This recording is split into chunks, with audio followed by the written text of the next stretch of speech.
नमस्कार. व्यासपीठावर उपस्थित असलेले आपल्या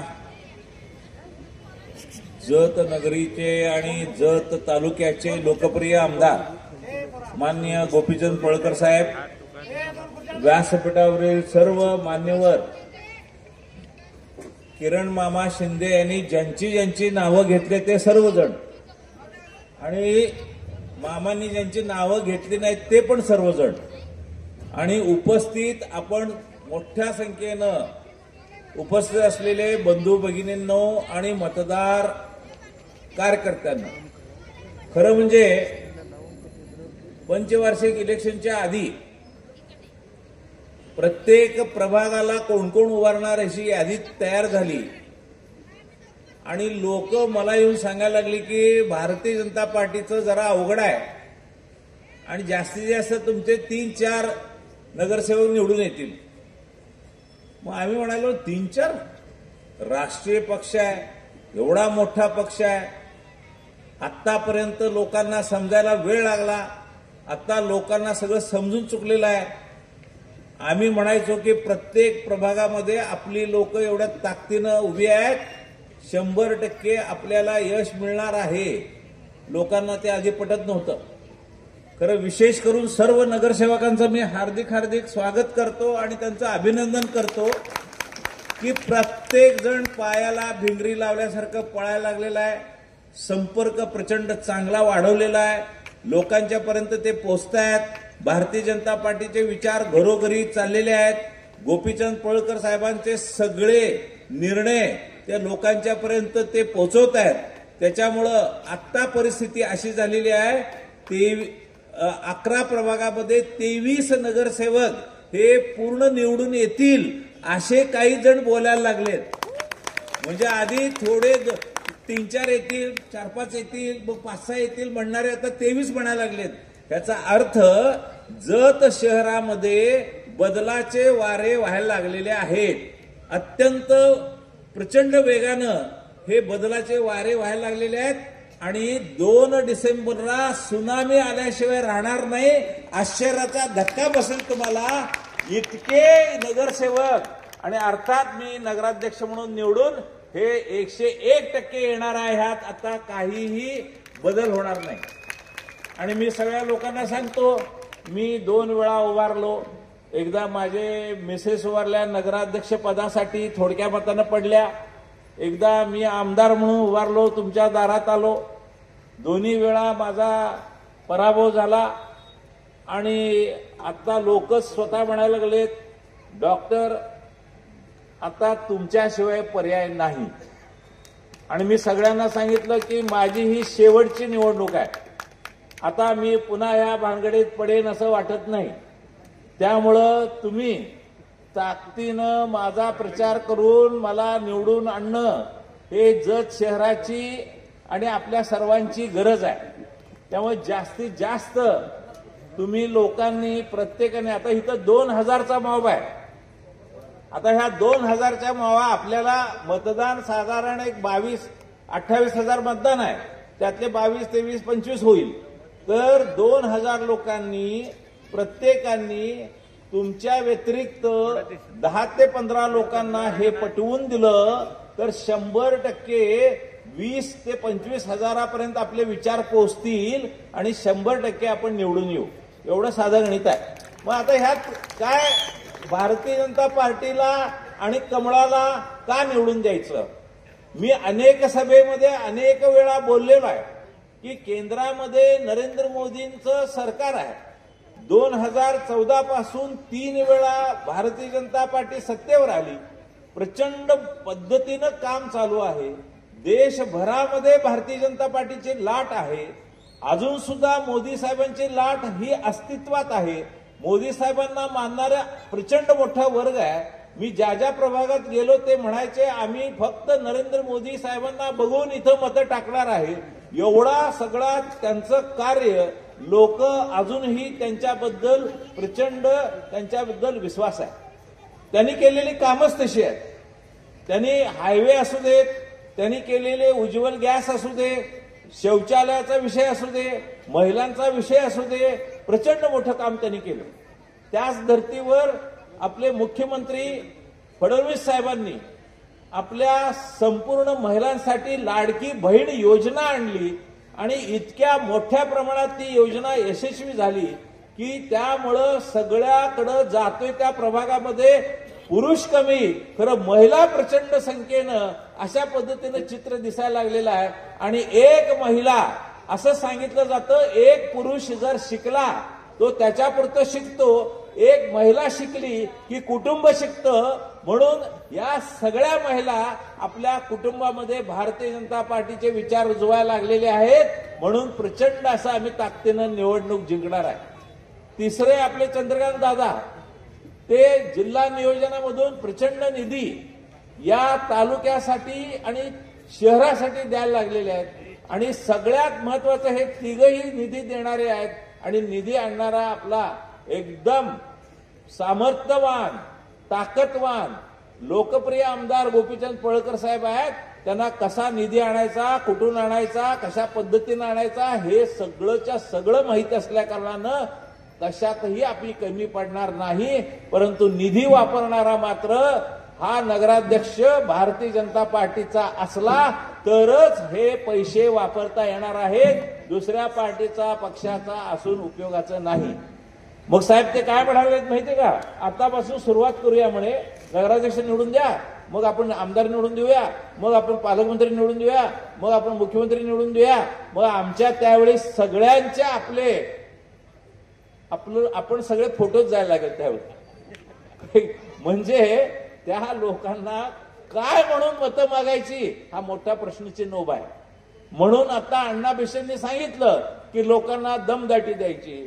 तू इकडे दिसलास तर बघ म्हणायचं, तिकडे दिसलास तर बघ म्हणायचं. अशा पद्धतीचं हे कोणीही आता खपून घेणार नाही की भारतीय जनता पार्टीचे आपल्याला इतके ताकदवान आमदार सगळे भेटलेले आहेत. त्यामुळे कुणी काळजी करायचं कारण नाही. त्यामुळे हा मुद्दा अत्यंत महत्वाचा आहे. दुसरा मुद्दा की डॉक्टर आर्ळेंनी काय केलं. आता विचार करा, 1995ला सामाजिक कार्य म्हणून लायन्स क्लबची स्थापना केली. 200-300च्या वर एड्सवरची व्याख्यानं दिली. घरटी जाऊन लोकांना एड्स म्हणजे काय ते सगळं अगदी बेंबीच्या देठापासून समजून सांगितलं. हजारावरची व्याख्यानं दिली आम्ही वेगवेगळ्या विषयावर, महिलांच्यासाठी विशेषतः आरोग्यासाठी दिली. वयात येताना हा विषय मांडले. हे सामाजिक कार्य म्हणून मग मांडलं. हे दवाखाना व्यतिरिक्त केलेली कामं आहेत. अनेक आरोग्य शिबिरे घेतली. अनेक आरोग्य शिबिरांना गोपीचंद पळकर साहेब उपस्थित होते. अनेक त्यांच्या उपस्थितीत कार्यक्रम घेतले. शिक्षक दिनाचे कार्यक्रम घेतले. लोकांच्या पर्यंत पोहोचत होतो. अनेक संस्था जतमध्ये उभ्या केल्या तरी लोकांना समाधान नाही. लोक म्हणतात डॉक्टर आर्ळेनं काय केलं. आणि निवडून आल्यानंतर मी 24 तास नगराध्यक्ष म्हणून नगरपालिकेत बसणार आहे आणि जतचा विकास आमदार गोपीचंद पळकर साहेबांच्या ह्यानं करणार आहे. साहेबांसारखा भक्कम माणूस आपल्याबरोबर गाठ पडल्यानंतर जतचा विकास आता काय फार लांब राहिलेला नाहीये. त्यांच्या भाषणात ते सगळं सांगतील आणि ह्या डॉक्युमेंटरीमध्ये सगळं तुम्हाला दिसेल. आणि लोकांनी आतापर्यंत निवडूनच भारतीय जनता पार्टीला दिलं नाही. 13 वर्ष झालं नगराध्यक्ष भारतीय जनता पार्टीचा नव्हताच. आणि आता बदल झाल्याशिवाय जत शहराचा बदल होणार नाही. ताकदीनं हे तुम्हाला सर्वांना करावं लागेल. लोक काय म्हणतात, खरं म्हणजे मला असं मनाला वाटतं की इतर विरोधी पक्षाला कुठल्याही प्रकारे मतं मागण्याचा अधिकार नाही. तुम्ही सत्ता तुमच्याकडे होती, कामाचं आम्ही जतसाठी. आपले सीएम साहेब बोलणार आहेत. हा साहेब बोला. हॅलो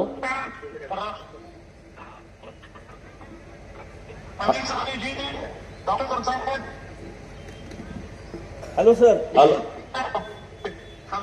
हॅलो हॅलो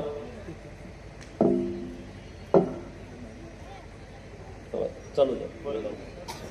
सीएम साहेबांचा फोन होता परंतु तो मध्ये रेंजचा प्रॉब्लेम, बहुतेक प्रवासात आहेत ते. त्यांच्या शुभेच्छा माझ्या पाठीशी आहेत, आमदार साहेबांच्या पाठीशी आहेत. हॅलो हा द्या. हॅलो. हा साहेब. हा लागला. हॅलो. हा साहेब, लोक आहेत 2-3 हजार लोक पुढं. आमची सभा सुरू होती, तुमचा फोन आलाय. डॉक्टर राणे लावा साहेब. ना माईक माईक. हा लावलाय. हा चला, सर्वांना माझा नमस्कार. आपल्याला कल्पना आहे नगरपालिकेच्या निवडणुकीमध्ये डॉक्टर अरळी आपले भारतीय जनता पक्षाचे उमेदवार आहेत. डॉक्टर अरळींनी आपल्या जतमध्ये गेले अनेक वर्ष रुग्णसेवा केली आहे आणि सर्वांशी अतिशय जवळचे संबंध असलेले, एक स्वच्छ प्रतिमा असलेले, शिकले सवरलेले असे डॉक्टर अरळीजी हे जर आपले आमदार गोपीचंदजी यांच्यासोबत नगराध्यक्ष म्हणून त्या ठिकाणी डबल इंजिनचं काम आपण सगळ्यांनी मिळून केलं तर निश्चितपणे खूप चांगलं काम तिकडे होऊ शकेल आणि मी देखील पूर्ण मदत करून आपल्या शहराला चांगलं करण्याकरता जे जे काही लागेल ते निश्चितपणे करेल आपल्याला विश्वास देतो. आपण सगळ्यांनी 2 तारखेला डॉक्टर अरळी यांच्या कमळाची बटन दाबावी अशी आपल्याला विनंती करतो. धन्यवाद साहेब. धन्यवाद. आपण सगळे खरंच नशिबान आहोत. इतक्या ताकदीचे मुख्यमंत्र्यांनी आपल्याला शुभेच्छा दिलेल्या आहेत. नगराध्यक्ष आणि 23 नगरसेवक सगळ्यांना त्यांनी निवडून येण्यासाठी हार्दिक शुभेच्छा दिलेल्या आहेत. या ताकदीवर आपण आता इलेक्शन पूर्ण अंतिम टप्पा पूर्ण करणार आहोत आणि आपण सर्व जण निवडून येणार आहोत हे लक्षात ठेवा. तर इतक्या ताकदीचे लोक आपल्याबरोबर आहेत, काळजी करण्याचं काही कारण नाही. आता विरोधी पक्षाच्या पायाखालची वाळू घसरायला लागलेली असल्या कारणानं बेछूट आरोप इथनं पुढे केले जातील. एकाही आरोपाला उत्तर आम्ही देणार नाही. उत्तर देण्याची परिस्थिती आमची राहिली नाही. आमचा विजय निश्चित झालेला आहे. त्यामुळं आपण ताकदीनं ही इलेक्शन लढूया. इतक्या पद्धतीनं सामाजिक कार्य म्हणून अजून सुद्धा मला वाटतं की वैद्यकीय व्यवसाय हा डॉक्टर हा शेवटपर्यंत मरूपर्यंत डॉक्टर असतो. मी मरूपर्यंत डॉक्टर राहणार आहे आणि त्याचबरोबर मी सामाजिक कार्य म्हणून हे व्रत घेतलेलं आहे. कुठल्याही पद्धतीचं राजकारण ह्यात आणणार नाही आहे. म्हणून एक सामाजिक कार्य आणि वैद्यकीय व्यवसाय एकत्र करून नगराध्यक्ष म्हणून मी तुमच्या सेवेला 24 तास हजर राहणार आहे. ते तुम्ही आमची सेवा स्वीकार करावी. आम्हाला नगराध्यक्ष म्हणून मला आणि आमच्या 23 नगरसेवकांना निवडून द्यावं ही कळकळीची विनंती आहे. आता आमदार साहेब आपले मत व्यक्त करतील. यानंतर जतचे विकासपुत्र आमदार माननीय गोपीचंद पळगर साहेब ते आपल्या सर्वांना संबोधित करतील. भारत माता की. आवाज जोरात येऊ द्या तुमचा. भारत माता की. भारत माता की. वंदे वंदे. भारतीय जनता पार्टीचा. भारतीय जनता पार्टीचा.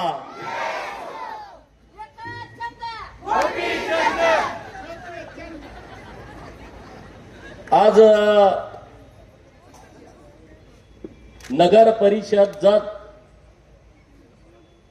निवडणुकीच्या निमित्तानं जत शहरातील मायबाप जनतेशी बोलावं, त्यांच्याशी चर्चा करावी, त्यांना विनंती करावी.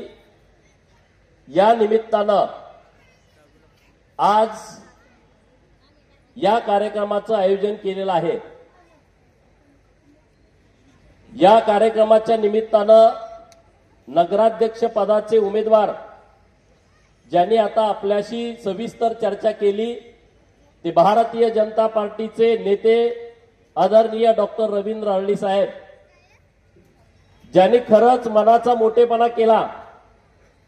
मागच्या वेळेस बन्नेनवार विरुद्ध अरळी अशी निवडणूक झाली होती, परंतु बन्नेनवार साहेबांनी ठरवला की विकासाच्या सोबत भारतीय जनता पार्टीच्या सोबत जायचं आणि डॉक्टर अरळी साहेबांना नगराध्यक्ष बनवायचं. असे माननीय अशोक बन्नेनवार साहेब व्यासपीठावरती आहेत.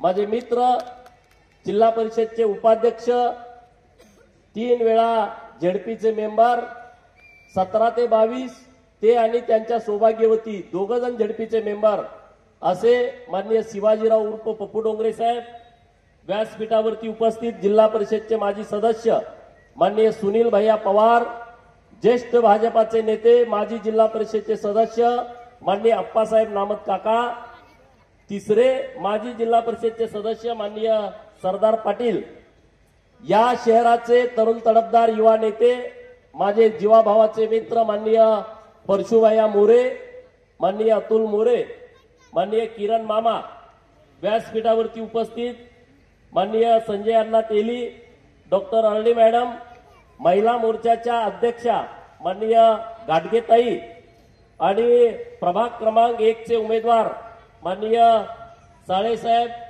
माननीय आपल्या काकू जाधव काकू, कैकाडी समाजाची 2 घरं 1 नंबर वार्डात आहेत. आम्ही त्यांना न्याय देण्याचा एक प्रयत्न केलेला आहे आणि काकूंसाठी, काकू जरा उभा राहा, काकूंसाठी जोरदार टाळ्या वाजवा. आमचा उमेदवार सामान्य आहे, आमचा उमेदवार गरीब आहे, पण आमचा उमेदवार प्रामाणिक आहे, शहरासाठी काम करू शकणार आहे. प्रभाग क्रमांक 2 मध्ये आमच्या डॉक्टर तंगडे मॅडम आणि प्रमोद हिरवे, प्रभाग क्रमांक 3 मध्ये गौतम आयवळे, पट्टण शेट्टी मॅडम, प्रभाग क्रमांक 4 मध्ये सुभाष कांबळे, हेमलता चव्हाण, प्रभाग क्रमांक 5 मध्ये प्रणितीताई यादव आणि आमचे निलेश मडगार आपल्या खटावकर वकिलांचे बाचे आहेत. प्रभाग क्रमांक 6 मध्ये माझे सहकारी मित्र डॉक्टर वैभव ताड यांचे मोठे बंधू माननीय विक्रमदादा ताड, त्यांच्यासोबत सोनुलेताई ज्या 6 नंबर मधून निवडणूक लढवत आहेत. प्रभाग क्रमांक 7 मध्ये डॉक्टर प्रवीण वाघमोडे, मागच्या वेळेस ते निवडणुकीमध्ये हरलेत, आता ज्यांना निवडून द्यायचं आहे त्यांच्यासोबत बाबर मॅडम या प्रभाग क्रमांक 7 मधून उभे आहेत. प्रभाग क्रमांक 8 मध्ये रवींद्र महानवर आणि शारदाताई कुंभार. प्रभाग क्रमांक 9 मध्ये माननीय संतोष मोठे आणि स्वामी, हे प्रभाग क्रमांक स्वामी मॅडम हे प्रभाग क्रमांक 9 चे उमेदवार आहेत. प्रभाग क्रमांक 10 मध्ये एकदम तरुण तडफदार युवा नेता निवडणूक लढवतोय माननीय पवन कुंभार आणि त्यांच्यासोबत बाबरताई, 2 जण आहेत. आणि प्रभाग क्रमांक 11 मध्ये 3 उमेदवार आहेत. एक मिथुन भिसे आहेत, दुसरे कोळीताई आहेत आणि परत एक स्वामीताई, म्हणजे त्यांना कॉमन नाव आहेत. तर असे आमचे 23 उमेदवार आणि डॉक्टर अळणी साहेब हे कॅप्टन आहेत आमच्या टीमचे, बरोबर की नाही. आणि डॉक्टर साहेबांसारखा एकदम हसतमुख चेहरा, काय काय लोकांच्या तोंडावरती साती असर असते. लोक म्हणले दारात आले गारे नको, बरोबर की नाही. कुंचळकर साहेब आहेत, लक्ष्मीपुत्र पुढे बसलेले आहेत, सुभाष गोबी आहेत, राजू यादव आहेत, जाधव सर आहेत, नारायण काका आहेत, गुड्डोडकी साहेब आहेत, तांबे साहेब आहेत, आमचे पत्रकार मित्र मदने साहेब आहेत, स्वामी साहेब आहेत, तेली मॅडम आहेत. आता बऱ्याच जणांची नावं माहित आहेत, पण चला आता बाकीच्यांची दिलगिरी व्यक्त करतो, नाहीतर तुला धावतो. सागर पाटील आहेत व्यासपीठावरती, नाहीतर आता नाव घेतलं नाही 10-20 मतच कट करतो, असं तेवढं कृपया करू नका, कारण वेळ खूप कमी आहे. तर जत शहरातील सर्व मायबाप जनतेला माझी नम्रतेची विनंती आहे. ही निवडणूक ऐतिहासिक निवडणूक आहे. दरवेळची निवडणूक आली, ह्याचे 4 आणा निवडून, त्याचे 4 आणा निवडून, ह्याचे 4 पाडा, त्याला दाखवतोच, ह्याचं बघतोच, अशी निवडणूक नाही आहे. जत शहरातल्या सुज्ञ मतदारांना मी अत्यंत जबाबदारीनं सांगतोय, जतच्या इतिहासातली ही अत्यंत महत्वाची निवडणूक आहे आणि पुढच्या 5 वर्षामध्ये अखंड शहराचा चेहरा मोहरा बदलणारी ही निवडणूक आहे. चेहरा मोहरा बदलणारी. तुम्ही म्हणायचं कारणच नाही, अरे आमच्या गल्लीत हे काम झालं नाही, आमच्या गल्लीत ते काम झालं नाही. मी जबाबदारीने बोलतोय, कारण 29ला मला परत तुमच्याकडे यायचं आहे. आता गंडवून काही कुठं जाऊ शकत नाही. म्हणजे मी काहीतरी बोलेन डॉक्टर साहेबांना नगराधीश करायसाठी आणि आमच्या 23 उमेदवारांसाठी आम्ही काहीतरी खोटं सांगू असं नाही. परवा मी प्रभाग क्रमांक 9 मध्ये मिटिंगला गेलो होतो. मला वाटतं ते ब्राह्मणपुरी आहे. तिथल्या लोकांनी आम्हाला तक्रार सांगितली की इथं विहीर आहे, गेले 20 वर्ष झालं कोणी मुजवतच नाही. थांबा म्हटलं, आम्ही काम करू म्हटलं, काळजी करू नका. आणि काल आम्ही विहीर ती मुजवून टाकली, सगळा प्रश्न तिथला मिटवून टाकला आमच्या विरोध पार्टीतले मित्र सांगायला लागले ही वीर आम्ही मुजवल्या, उद्या गोपीचंद पडळकर म्हणतील मुजवली, त्यांच्यावर लक्ष देऊ नका. आयला म्हटलं खरंच त्यांचं कौतुक केलं पाहिजे. अरे आम्ही एवढं काम करतोय तरी तुम्ही सांगा ना, आम्ही काम केलं तर ते ठमकावून सांगतायत रावसाहेब यादव साहेब हे आम्ही वीर मुजवली म्हणून. अरे काय प्रकार आहे हा. म्हणजे एक साधं उदाहरण सांगितलं मी. शहरामध्ये अनेक कामं करायची आहेत. देशामध्ये नरेंद्र मोदी साहेबांचं सरकार आहे. नरेंद्र मोदी साहेबांसारखं एक रत्न देशाला मिळाला आहे, एक विकास पुरुष देशाला मिळाला आहे. जो माणूस गुजरातचा 12 वर्ष मुख्यमंत्री होता आणि 2014 नंतर आता सलग ते तिसऱ्यांदा पंतप्रधान पदावरती बसलेले आहेत. 1 रुपयाच्या भ्रष्टाचाराचा डाग माझ्या नेत्यावरती नाही. पेपरमध्ये बातमी छापून आली नाही, टीव्हीवरती आला नाही, किंवा एवढे विरोधक खालच्या पातळीवरती जाऊन भाजपवरती टीका करतायत, नरेंद्र मोदी साहेबांवरती टीका करतायत, परंतु 1 रुपयाच्या भ्रष्टाचाराचा आरोप ना त्यांना नरेंद्र मोदी साहेबांच्या वरती करता आला किंवा त्यांच्या कॅबिनेटमध्ये जेवढे मंत्री आहेत त्यातल्या एकाही मंत्र्यावरती करता आला. असं नेतृत्व आपल्याला मिळालंय मित्रांनो. याचा सार्थ अभिमान आहे माझ्यासारख्या कार्यकर्त्याला आणि आपणा सर्वांना आहे. एवढ्या वर्षामध्ये 2002 ते 2025 संपतंय आता पुढच्या महिन्यामध्ये, एक ही सुट्टी नरेंद्र मोदी साहेबांनी घेतली नाही, एक ही सुट्टी घेतली नाही. देवेंद्र फडणवीस साहेब त्याच पद्धतीनं काम करतायत. 14 ला मुख्यमंत्री झाले, 14 पासून आता 2025 पर्यंत त्यांनी एक सुट्टी घेतली नाही. आपल्यासाठी त्यांनी वाहून घेतलेला आहे, लोकांच्यासाठी. आज माझ्या लाडक्या बहिणी इथं आहेत. लाडक्या बहिणींच्यासाठी आज सरकारनं खूप मोठी योजना आणली. विरोधकांनी टीका केली की योजना फसवी आहे, योजना करू नका, तुम्ही राज्य खड्ड्यात घालणार आहे, अशा पद्धतीचं आरोप केलं. एका बाजूला म्हणायचं न्याय द्या आणि दुसऱ्या बाजूला दिला की परत चुकीच्या पद्धतीनं स्टेटमेंट करायची. परत म्हणले की विधानसभा होईपर्यंतच ही योजना आहे. आज 1 वर्ष 23 तारखेला पूर्ण झाला. या योजना कायम चालू राहणार आहे देवेंद्र फडणवीस साहेबांच्या नेतृत्वामध्ये. हे मी लाडक्या बहिणींना इथं अत्यंत जबाबदारीनं सांगतोय. तेव्हा टीका पण झाली, अरे 1,500 काय होतंय. सुप्रियाताईंनी टीका केली शरद पवारांच्या लेकीनं की 1,500 रुपये काय होतंय. मग मी सभागृहामध्ये सांगितलं होतं की लाडकी बहीण योजना ही मुंबईमध्ये ताज हॉटेलला बसून 1,500 रुपयाची कॉफी पिणाऱ्यांच्यासाठी नाही आहे. लाडकी बहीण योजना मुंबईमध्ये नरिमन पॉइंटला समुद्राच्या किनारी असणाऱ्या ट्रायडंट हॉटेलमध्ये 1,000 रुपयाचा चहा पिणाऱ्यासाठी नाही आहे. ही लाडकी बहीण योजना 2 लाखाचा गॉगल लावणाऱ्या मुंबईमधल्या दिदीसाठी ताईसाठी ही योजना नाही आहे. पायामध्ये 1.5 लाखाचा 2 लाखाचा सँडल घालणाऱ्या ताईसाठी ही योजना नाही आहे. काखेमध्ये 70,000ची 80,000ची 2 लाखाची पर्स घेऊन फिरणाऱ्या ताईसाठी ही लाडकी बहीण योजना नाही आहे. लाडकी बहीण योजना त्या माझ्या बहिणीसाठी आहे की जी बहीण 8 दिवस तापानं फणफणते आहे, तिला कणकणी आली आहे, परंतु 50 रुपये तिच्या जवळ नाहीत म्हणून ती दवाखान्यात इंजेक्शन घ्यायला जात नाही. त्या बहिणीसाठी ही लाडकी बहीण योजना आहे.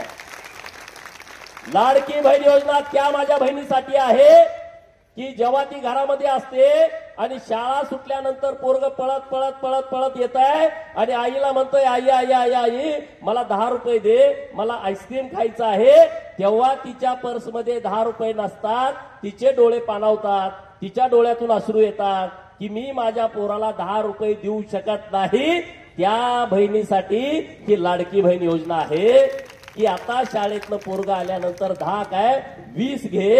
ही सन्मानाची योजना आहे. ही सन्मानाची योजना आहे. ही मदत नाही आहे. ही स्वाभिमानाची योजना आहे. नवऱ्या पुढे हात पसरायची गरज नाही. 1,500 रुपये साठवून मी बघितलं की आता माहेरकडे जाऊन आईला साड्या घेतलेत, लाडक्या बहिणींनी घेतलेत का नाही तुम्ही विचारा. भावाला सुद्धा एक ड्रेस घेतलाय, वहिनीला एक ड्रेस घेतलाय. हे लाडकी बहीण ही सन्मानाची आणि स्वाभिमान जागृत करणारी योजना आपल्या राज्य सरकारनं माझ्या लाडक्या बहिणींसाठी आणलेली आहे. म्हणून देवेंद्र फडणवीस साहेबांच्यासाठी जोरदार टाळ्या आपण वाजवाव्यात, जोरदार. आणि योजना कंटिन्यू चालू राहणार आहे. आज आपल्या तालुक्याची परिस्थिती काय आहे.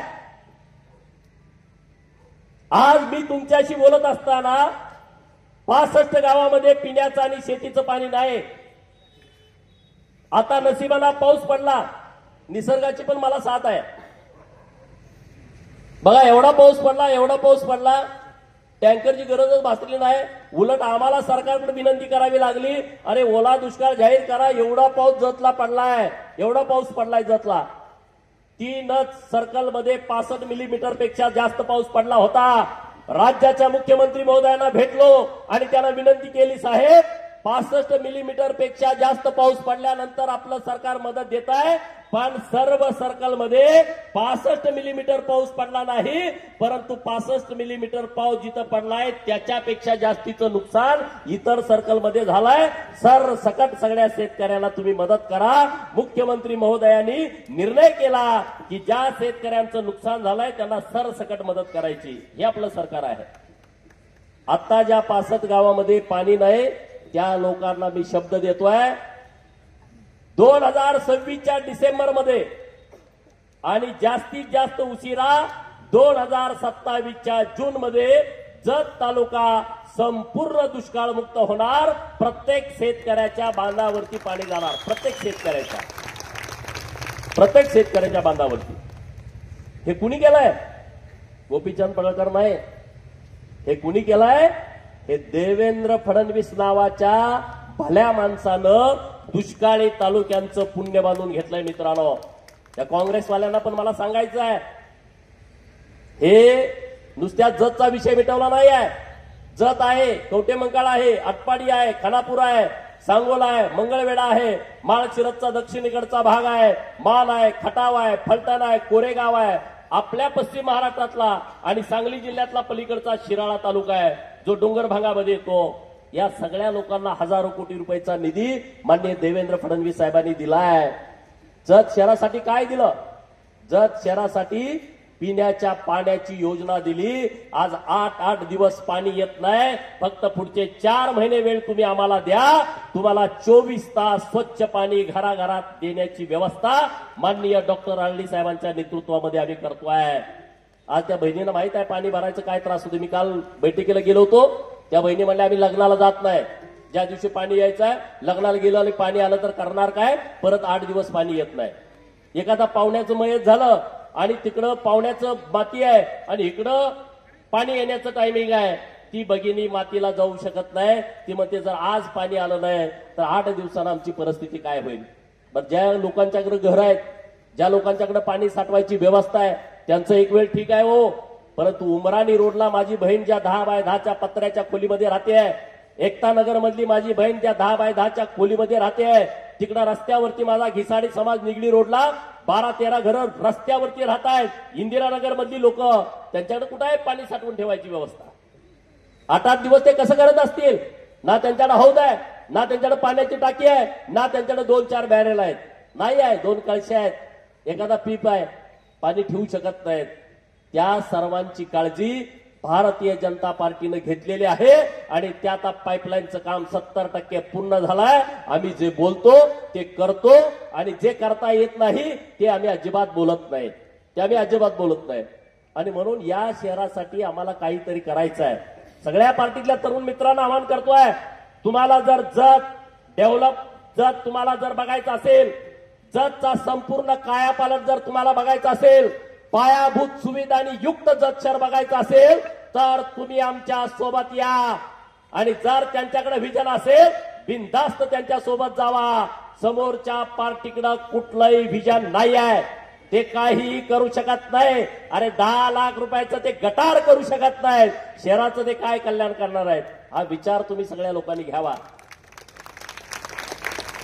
अरे जी दादागिरीची भाषा बोलतायत, आमचा जवळचा मित्र पोरगा पुढे उभा राहिलाय, सागर पडळकर, वार्ड नंबर 2 मध्ये इच्छुक होता. त्याला म्हणे सकाळी कुणीतरी धमकी दिली, तुझं बघतो तुझं करतो, मार्केटमध्ये तुझा 1 नंबरला गाळा आहे.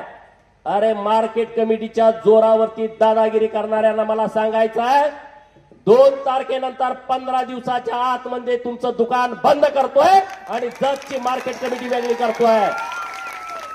आम्हाला धमक्या द्यायच्या भानगडीत जाऊ नका कुणी. हे जतची मार्केट कमिटीमध्ये जो भ्रष्टाचार सुरू आहे ना, अरे त्याची फाईल आता पूर्ण पुटअप झालेली आहे. पणन मंडळाची फक्त बैठक बाकी आहे. मंत्री महोदयांना वेळ नव्हता म्हणून तुम्ही वाचलाय, नाहीतर आचारसंहितेच्या पूर्वीच इथं प्रशासक येत होता. पण मी आज तुम्हाला जाहीर शब्द देतो, 8 तारखेला अधिवेशन चालू होतंय नागपूरला. मी अधिवेशनामध्ये आहे, मला दुसरं काम काय नाही. सगळ्या फायला फिरवून घेतो, मीटिंग घेतो आणि तुमचा बाजार उठवतो. तुम्ही धमक्या देता का लोकांना? तिथं चांगला प्रशासक आणतो आणि तुम्हाला मी विश्वास देतो की जतची मार्केट कमिटी नंबर 1 पश्चिम महाराष्ट्रामध्ये पुढच्या 5 वर्षामध्ये असणार आहे. नंबर 1. अरे कर्नाटक बॉर्डरवरचं आपलं गाव आहे. पहिला मार्केट कमिटी कसली असली पाहिजे? कोंबडी कापून खायचे धंदे करता, अंडी खायचं सोडून, आणि तुम्ही आम्हाला तत्व शिकवता. ही मार्केट कमिटी प्रशासक बसल्याच्या नंतर आमचं एक स्वप्न आहे, या जतमध्ये घोडे बाजार आम्हाला भरवायचा आहे. महाराष्ट्रामध्ये जे नामांकित घोड्यांचे बाजार होतात ना, सारंगखेड्याला, इंदापूरला, हे जे माळशिरसला, अकलूजला, जो तिकडं खंडोबाची यात्रा भरते, तिथं जो घोड्याचा मोठा बाजार भरतो, मी तुम्हाला शब्द देतो, मी मागच घोड्यांच्या व्यापाऱ्यांशी आमच्या मित्रमंडळींना बोलायला लावलं होतं आणि त्यांना तयार पण केलं होतं. पण निर्णय व्हायला उशीर झाला. आता निर्णय झाल्याच्या नंतर पुढचा घोडे बाजार हा आपल्या जतमध्ये भरवला जाईल. जतमध्ये भरायची व्यवस्था करतो. सगळ्यांना बघू द्या जत कसं आहे आणि त्यांना चांगल्या सुविधा आम्ही देतो, चांगल्या सुविधा देतो. आता आम्ही आज तुम्हाला बोलवलंय कशासाठी? आम्हाला एक प्रेझेंटेशन द्यायचं आहे. आम्ही काही मुद्दे यामध्ये घेतलेत. सगळे मुद्दे आम्हाला घेता आले नाहीत वेळेच्या अभावी. यामध्ये स्मशानभूमीची सातारा रोडची आहे, त्यामध्ये आम्हाला दाखवता आली नाही, पण त्याचं डेव्हलपमेंट आम्ही करणार आहोत. आज अंतर्गत रस्त्याच्या बाबतीमध्ये 150 कोटीचा आराखडा केला आहे.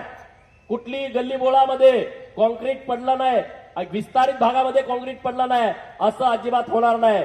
प्रभाग क्रमांक 10 सगळी नवीन लोक राहायला आलेत.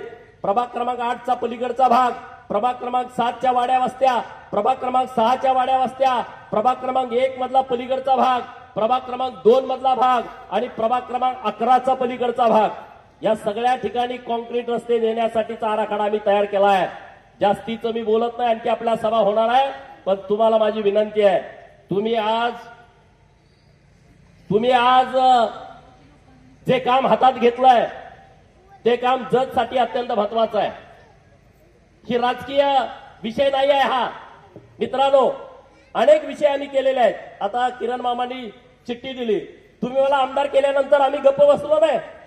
जतला माझ्या काय येतंय याच्यासाठी आम्ही रात्रंदिवस मेहनत करतोय. काहीतरी नवीन आपल्याला आलं पाहिजे.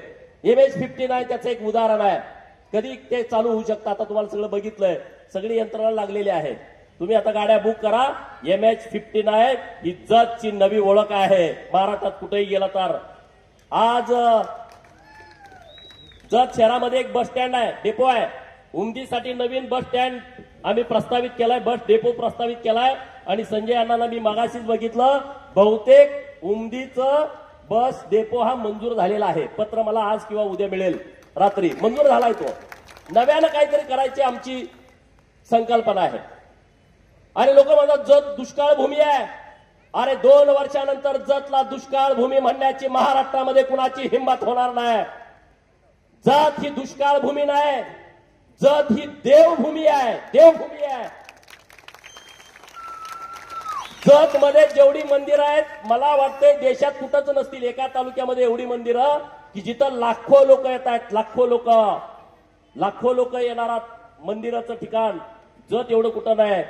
उदाहरणार्थ यल्लामा देवी जत, अंबामाता जत, बिळूरचा काळ भैरव, उमराणीची जन्मस्थान धानमा देवी, तिकडं लक्ष्मीचं मंदिर आपल्या खलाटीला, ब्रह्मनाथाचं मंदिर आपल्या डोरलीला, नंतर इकडं कुंभारीला गेल्यानंतर सिद्धनाथाचं मंदिर, त्याच्या पुढे कोसारीत गेल्याच्या नंतर दुर्गामातेचं मंदिर, बेवनूरला गेल्याच्या नंतर मसोबाचं मंदिर, तिथून इकडे बनाळीला आला तर बनशंकरी माता इतकी प्रसिद्ध आहे. तीर्थक्षेत्र ब मध्ये आता आपण समावेश केलाय.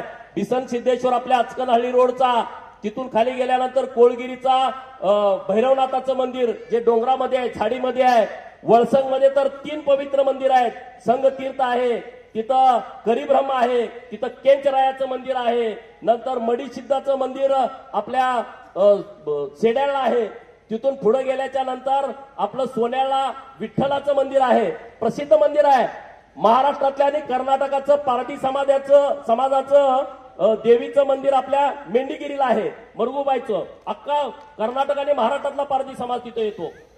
आपल्या गुड्डापूरची धानमादेवी, कर्नाटक महाराष्ट्रातली लाखो लोक. मागच्या 4-5 दिवसापूर्वी यात्रा झाली. अरे डोळे दिपून जातील, असली मोठी यात्रा आपल्या गुड्डापूरला भरती आहे. परंतु कधी यांना निधी देता आला नव्हता. आम्ही 5 कोटी रुपयाचा निधी दिलाय, काम पूर्ण झालंय. नंतर संघची लायवा देवी, कागनरीची लायवा देवी, नंतर आमचा कुलाळवाडीचा म्हातारबा देव, खंडोबा देव कुलाळवाडीचा, किती मोठी यात्रा भरते. उमदीचं मलकार सिद्धाचं मंदिर, बेळोणगीचं मलकार सिद्धाचं मंदिर, नंतर अलमप्रभूचं मंदिर बालगावाचं आहे. कोणत्यो माता आपल्या कोणत्यो बोबलातला आहे. तिकडं आपल्या भिवरगीला बेळण सिद्धाचं मंदिर आहे. इतकी पवित्र मंदिर आहेत. मोठेवाडीच्या मरगुबाईचं मंदिर मोठेवाडीच्या फॉरेस्ट मध्ये आहे, परंतु त्याला पैसा मिळाला नाही. आम्ही पैसा देतो ना.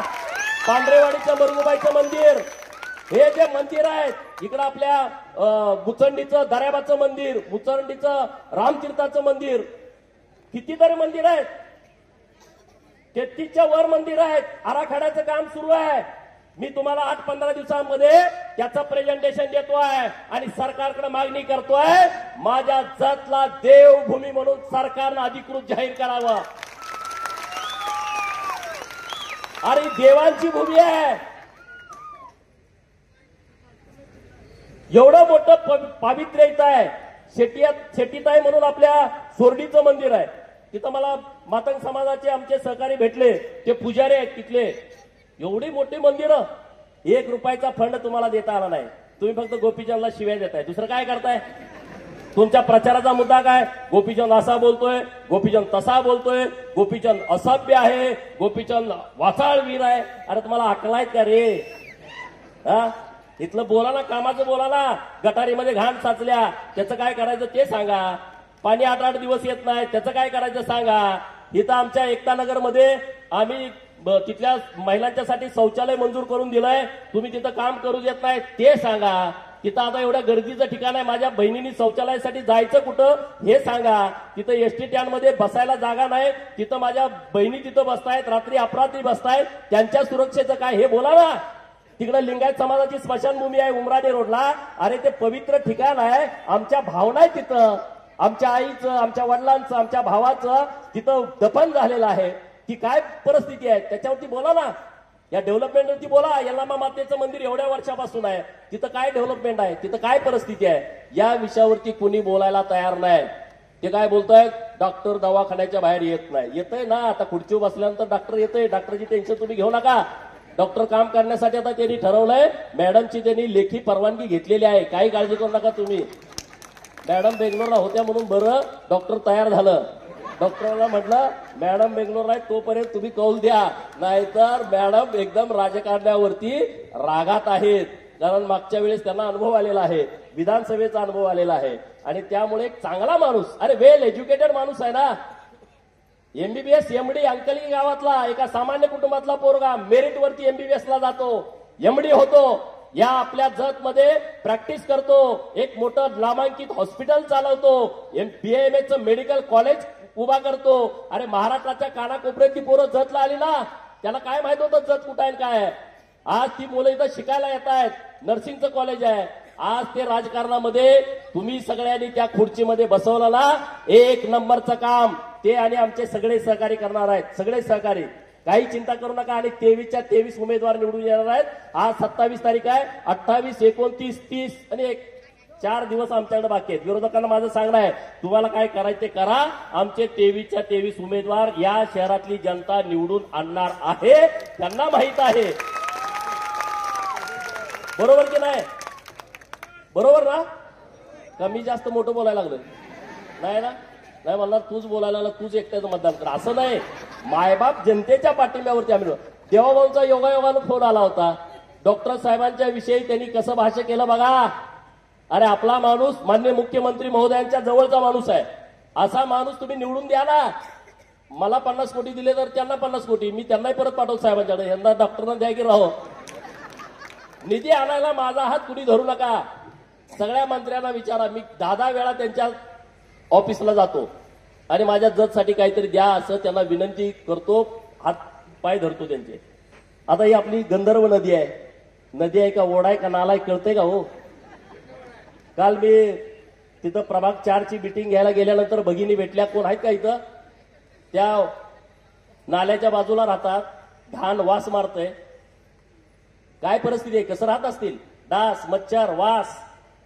ज्या आमचा नगराध्यक्ष निवडून ही सगळी नदी याचं सुशोभीकरण तुम्हाला 2 वर्षाच्या आतमध्ये मी करून देतो. सुशोभीकरण पूर्ण. पर्यावरण मंत्री पंकजाताईंच्याकडून निधी आणता येतो त्या विषयाला आणि आम्ही त्याच्या पद्धतीची मागणी केलेली आहे. सांगायचं काय काय इतकं विषय आम्ही केलेले आहेत. आता मी जास्तीचं बोलत नाही. आम्ही एक प्रेझेंटेशन तयार केलंय. या शहरामध्ये डॉक्टर अरळी साहेब आणि आमचे 23 नगरसेवक निवडून आल्याच्या नंतर आम्ही काय करणार आहोत ही एक झलक आहे. एआयच्या माध्यमातून आम्ही तयार केलंय. काय काय बिल्डिंग तुम्हाला वेगळ्या दिसतील, परंतु काय आमची संकल्पना आहे. नाही तुम्ही परत विरोधक म्हणाल ही बिल्डिंग 10 मजली कुठं आली जतमध्ये. त्यांना काय ते परत बारीक बघत बसणार. हे काय ते काय ते काय. आमचा हेतू समजावून घ्या की 2 विषय आम्ही इथं मांडणी करतोय.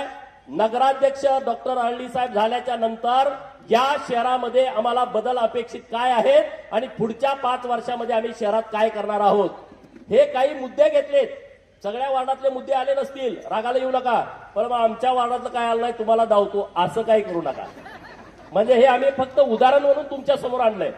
प्रत्येक वार्डाला समान न्याय देण्याची आमची भूमिका आहे आणि त्यामुळं तशा पद्धतीचं प्रेझेंटेशन आहे. आणि प्राणी संग्रहालय जे आपलं मंजूर झालंय ते प्रेझेंटेशन अर्ध्या तासाचं आहे. सर्वांनी ते प्रेझेंटेशन बघावं, सर्व लोकांना सांगावं. आवडलं तर आम्हाला नक्की पाठबळ द्या. त्यामध्ये काही चूक असेल तर आम्ही माफी मागतो. तुम्ही आम्हाला तुमचा सल्ला द्या. त्या सल्ल्याचा परत समावेश करून आम्ही पुढे जाऊ. एवढं या निमित्तानं बोलतो. इतक्या संख्येनं तुम्ही आलाय त्याबद्दल आभार. व्यासपीठावरच्या सगळ्या मंडळींना विनंती आहे त्या बाजूला आपल्याला खुर्च्या ठेवायची व्यवस्था आपण करतोय, तिथं बसावं. इथल्या कुणी खुर्चीवरून उठू नये. या बाजूची जी मंडळी आहे सगळे या बाजूला या सगळेजण पुढे येते तिकडे येते. इकडचे जरा सगळेजण चला पुढं. हनुमान मंदिरच्या पुढचे सगळेजण या बाजूला चला.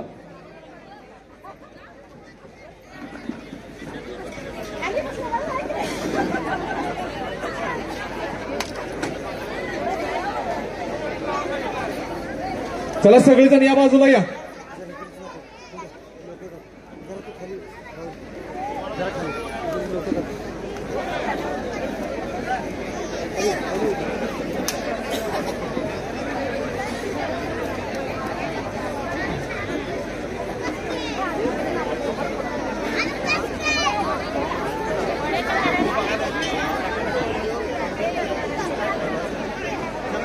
या बाजूने सगळेजण या बाजूला पुढच्या बाजूला या. स्क्रीन दिसेल अशा पद्धतीने उभा राहा सगळेजण.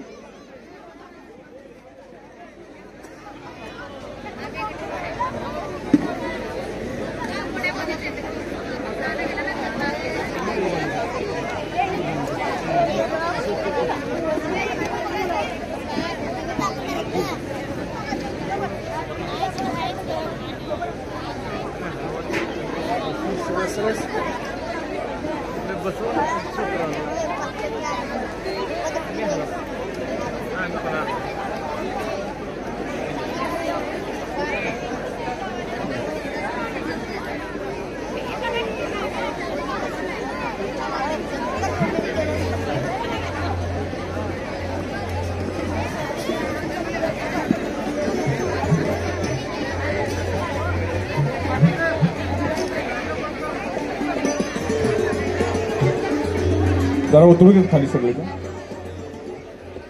उतरल्यानंतर या लाईटा बंद कर.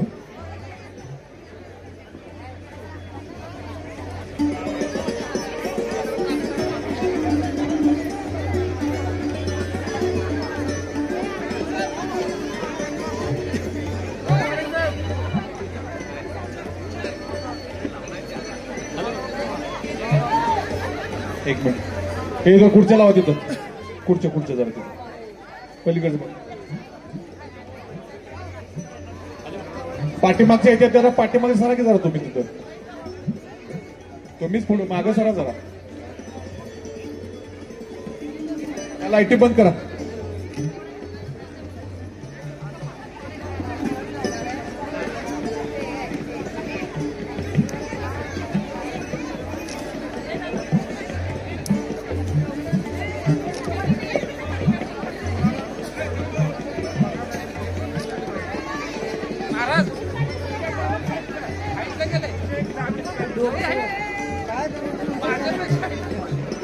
आमचं दिसायला की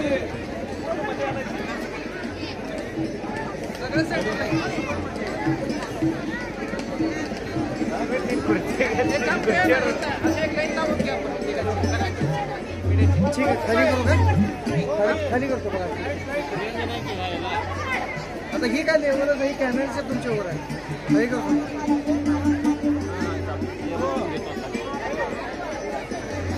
बस का बघा कॅमेरात आहे दिसते का आता तो म्हणणार सगळं एक काम कर तुम्ही इकडे घे मागे घे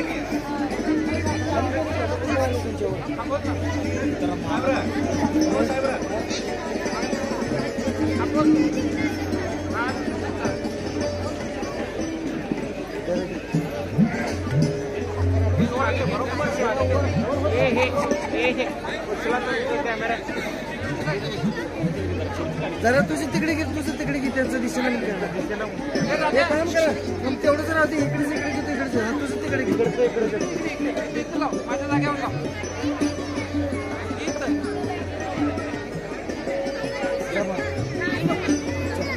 एवढं मधलंच नाही मोबाईल भैया तिकडे घे. नाही कशाला तिकडे घे, तिकडे चल. बाळा नंतर जा.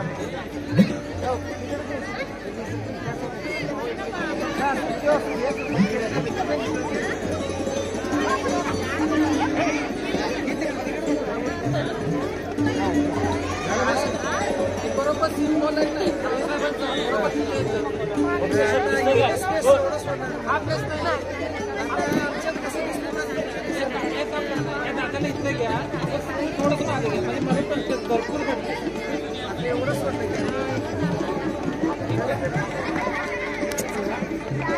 हे भैया तू इकडे ये. हे बाई तुला जरा पुढच्या जरा मागच्या बाजूला मागून पुढच्या घ्या की बाजूला. आता तुम्हाला तिथलं तसं नाही म्हणत मी. हा ठीक आहे, चला तेवढं करा, मी करतो थोडंसं माझं इकडचं. आमच्यात कसं दिसतं ना तिरकं. हे बघा आमच्यात कसं दिसतं, तिरकं दिसतं. हा बेटा बेटा बेटा तुम्ही इलो मग, तुम्ही इलो मग.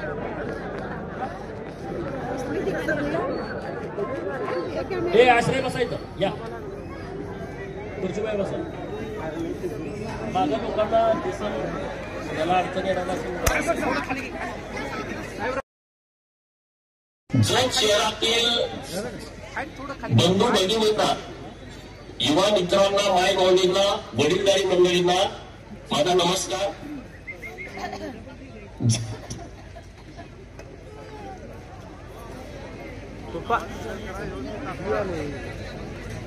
जत नगर परिषदेची निवडणूक लागलेली आहे. 2 डिसेंबरला मतदान आहे. या निवडणुकीला एक वेगळं महत्व आहे. ही निवडणूक ऐतिहासिक होणार आहे. ऐतिहासिक या कारणासाठी होणार आहे, जत शहरातील मायबाप जनतेने भारतीय जनता पार्टीचं संपूर्ण पॅनेल निवडून दिलं तर विकासाच्या दृष्टिकोनातून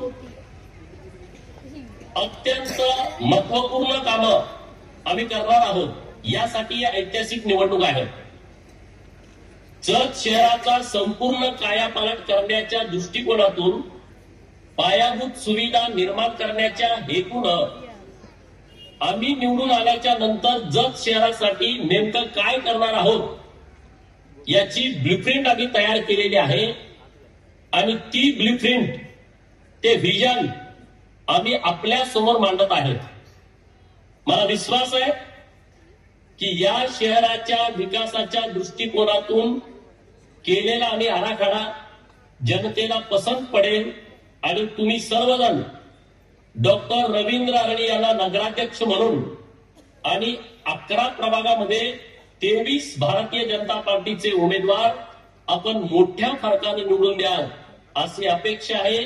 जय हिंद, जय महाराष्ट्र. आपल्या देशाचे पंतप्रधान सन्माननीय श्री नरेंद्र मोदीजी यांचे दृढ पाठबळ तसेच महाराष्ट्राचे प्रभावशाली व तडफदार मुख्यमंत्री श्री देवेंद्र फडणवीस साहेब आणि जत शहराचे विकास पुरुष आमदार सन्माननीय गोपीचंद पडळकर साहेब यांच्या अखंड प्रयत्नांमुळे आणि दूरदर्शी संकल्पनांमधून आपल्या जत शहराचा सर्वांगीण विकास वेगाने घडत आहे. आगामी काळात जत शहराच्या विकासाचा कायापालट कसा होईल, शहर कशा प्रकारे आधुनिक व सुंदर रूप धारण करेल, कोणते महत्वाचे बदल येणार आहेत, हे सर्व आपण 3D तंत्रज्ञानाच्या माध्यमातून अनुभवू शकतो. चला तर आमदार साहेबांच्या स्वप्नातील भविष्यातील उज्ज्वल आधुनिक आणि सुंदर जत शहराची झलक 3D मधून पाहूया. नमस्कार. जत शहरातील सन्माननीय नागरिकांनो, आज आपण 3D आणि AIच्या माध्यमातून जतच्या उज्ज्वल विकास दृष्टीकडे पाहूया. हा आहे सध्या जत शहराकडे येणारा मुख्य प्रवेशद्वाराचा रस्ता आणि आमदार पडळकर साहेब यांच्या दूरदर्शी संकल्पनेतून अभिमानाने उभा राहणारा नवीन भविष्यातील आकर्षक प्रवेश मार्ग. भव्य देखणी अशी कमान जत शहरात येणाऱ्या प्रत्येक मान्यवरांचे ताठमानेने अभिमानाने स्वागत करणारी रुंद सुंदर व आधुनिक सुविधांनी सजलेला रस्ता जतच्या प्रगतीचा नवा मानबिंदू ठरेल. जतच्या विकासाची ही नवी ओळख आधुनिकतेची, सौंदर्याची आणि अभिमानाची साक्ष आहे. यापुढे आपण पाहत आहात जत शहराचं सध्याचं बस स्टँड. आमदार पडळकर साहेबांच्या अथक प्रयत्नांमुळे आता आपल्या जत शहरामध्ये एक अत्याधुनिक नवीन बस स्टँड उभं राहणार आहे आणि आधुनिक सुविधांनी युक्त नवीन बस स्टँड मिळणार आहे. प्रवाशांसाठी आरामदायी प्रतीक्षागृहे, स्वच्छ पिण्याच्या पाण्याची व्यवस्था, उच्च दर्जाची लाइटिंग, सुबक रस्ते, आकर्षक परिसर अशा सर्व आधुनिक सोयींसह नवीन बस स्टँड आपल्या सेवेत लवकरच सज्ज होणार आहे. इथे उभं राहणार आहे सर्वात मोठं नमो गार्डन. नमो गार्डन मध्ये असेल रंगबेरंगी फुलांची मनमोहक झाडे, हिरवागार वॉकिंग ट्रॅक, मुलांसाठी मजेशीर खेळणी आणि साऱ्यांचे लक्ष वेधून घेणारी आकर्षक कारंजी. इथला प्रत्येक कोपरा आनंद देणारा असेल आणि इथे येणाऱ्या प्रत्येक चेहऱ्यावर हसू फुलवणारा. मित्रांनो, आज आपण ज्या खाली पडीक जागेकडे पाहत आहोत ती जागा लवकरच रूपांतरित होणार आहे आणि तेही आमदार साहेबांच्या दृढ प्रयत्नांमुळे. इथे उभं राहणार आहे भव्य आणि दिव्य राजमाता पुण्यश्लोक अहिल्यादेवी होळकर यांचे स्मारक. त्याच्या महान कार्याला आणि आदर्शाला वंदन करणारे स्मरणचिन्ह. याच ठिकाणी उभारले जाणार आहे एक सुंदर मनमोहक गार्डन, जिथे असतील हिरवीगार झाडे, फुलांची सुगंधी शोभा, मुलांसाठी मजेशीर खेळणी आणि ज्येष्ठांना शांतपणे बसून विरंगुळा घ्यावा यासाठी आकर्षक बेंचेसही. ही जागा लवकरच आपल्या परिसराची शान वाढवणार आहे, सर्वांसाठी आनंदाचे केंद्र बनणार आहे. लवकरच इथे उभं राहणार आहे एक भव्य आणि सुंदर गार्डन, आपल्या परिसराची शोभा वाढवणारं हरित स्वप्न. या गार्डन मध्ये उभारलं जाणार आहे वीर शिवा काशेत यांच्या शौर्याची आठवण जिवंत ठेवणारं अत्यंत आकर्षक स्मारक, त्यांच्या अद्वितीय पराक्रमाला अभिवादन करणारे. ही जागा लवकरच वॉर्ड क्रमांक 8 ची नवी ओळख आणि नवा अभिमान बनणार आहे. मोरे कॉलनीतील ही जागा सध्या ज्या स्थितीत आहे ती आपण पाहू शकतो, परंतु आमदार साहेबांच्या प्रयत्नांमुळे ही जागा आता नव्या रूपात खुलणार आहे. येथे अतिशय सुंदर, आधुनिक आणि सर्व सुविधांनी परिपूर्ण बसवराज गार्डन उभारलं जाणार आहे. विद्यानगर मध्ये असलेली ही जागा आता नव्या रूपात उजळून निघणार आहे. येथे लवकरच एक सुंदर, आधुनिक आणि मन मोहून टाकणारं विद्यानगर गार्डन उभारलं जाणार आहे. झाडांनी सजलेली हिरवीगार परिसर रचना, रंगीबेरंगी फुलांची शान, मुलांसाठी खेळणी आणि निवांत बसण्यासाठी आरामदायी बेंचेस. हे उद्यान नागरिकांसाठी एक आकर्षण ठरणार आहे. महात्मा बसवेश्वर चौकाचे सध्याचे रूप आपण पाहू शकतो, मात्र लवकरच या चौकाचे चित्रच बदलणार आहे. येथे महात्मा बसवेश्वर यांचे भव्य, पावन आणि आकर्षक असे स्मारक उभारले जाणार आहे. असे स्मारक उभारले जाणार असून संपूर्ण चौकाची नव्याने सुंदरपणे सुशोभीकरणाची कामे होणार आहेत. या चौकातील रस्तेही अधिक प्रशस्त आणि आकर्षक स्वरूपात उजळून दिसतील. आता पाहूया लक्ष्मीनगर परिसर. सध्या ज्या खाली मोकळ्या जागेची अवस्था आपण पाहत आहोत त्या ठिकाणी लवकरच एक भव्य आणि सुंदर लक्ष्मी गार्डन उभारण्यात येणार आहे. मुलांसाठी आकर्षक खेळणी, हिरवीगार झाडे व रंगीत फुलांची शोभा, व्यायामासाठी आवश्यक साधन सामग्री आणि निवांत बसण्यासाठी आरामदायी बेंचेस, या सर्व सुविधांनी सजलेलं हे उद्यान लक्ष्मीनगरची ओळख अधिक उजळून टाकणार आहे. सध्या महात्मा गांधी चौकाची आपण पाहत असलेली अवस्था लवकरच पूर्णपणे बदलणार आहे. या ठिकाणी महात्मा गांधीजींचे भव्य अभ्यासपूर्ण आणि आकर्षक स्मारक उभारले जाणार आहे.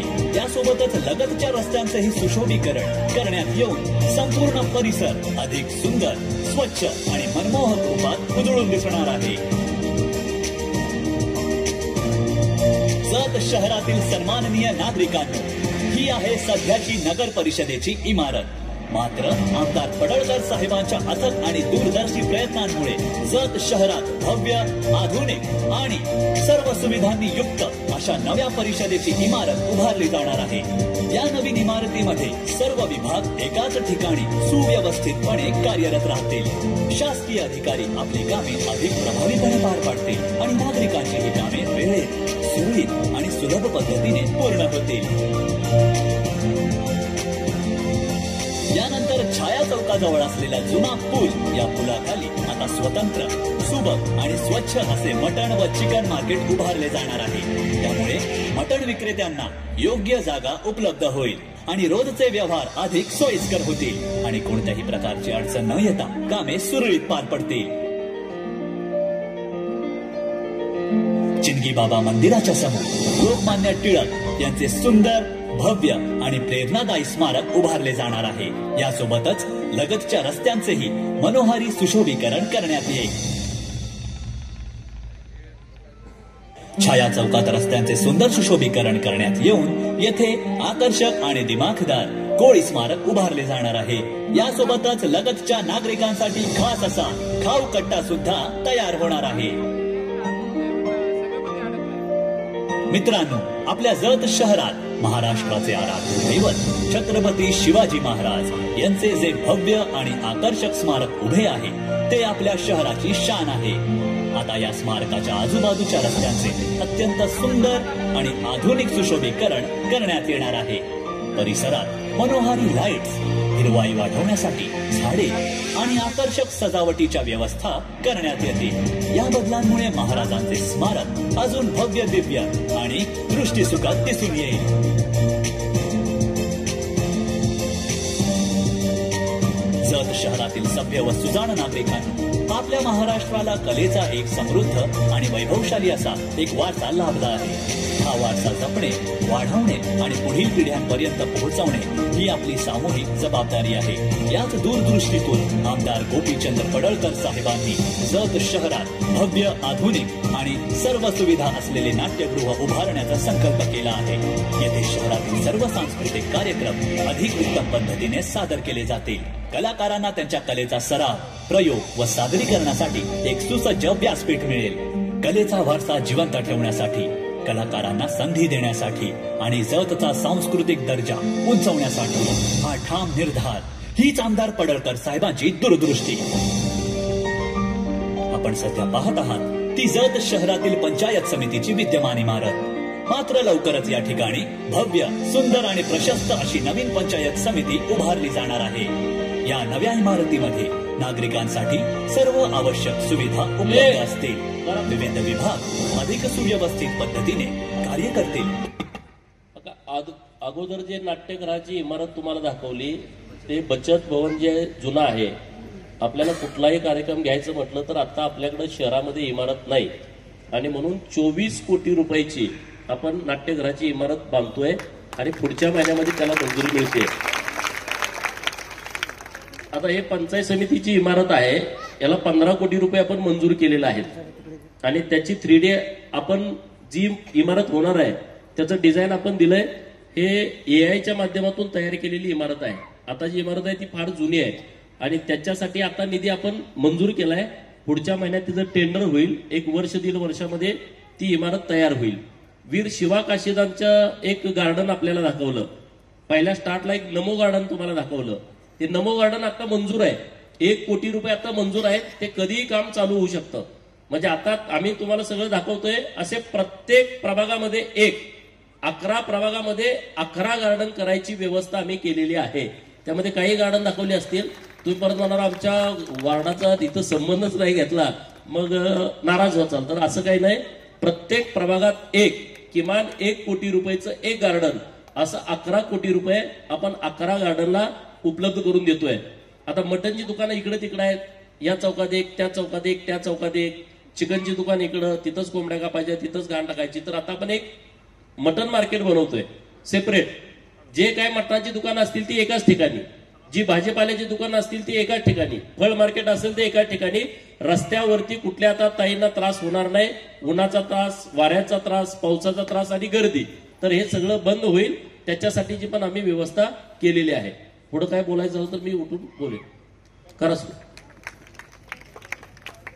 आणि नागरिकांचे सर्व कामे अचूक, जलद आणि अत्यंत सुरळीतरित्या पार पडतील.